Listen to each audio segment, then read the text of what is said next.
Guys, in this 2025 guide, I'll show you how to import CSV transactions into Monarch Money. Perfect if you're switching apps or tracking accounts manually. First, open Monarch Money on your desktop and go to the Transactions tab.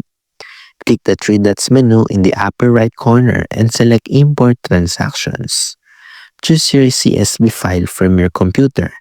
This is usually exported from your bank or another finance app.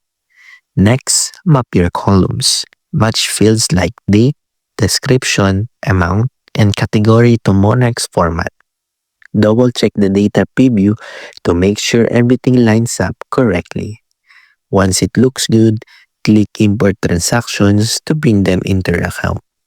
Your CSV transactions will now appear inside Monarch, ready for filtering, budgeting, or reports.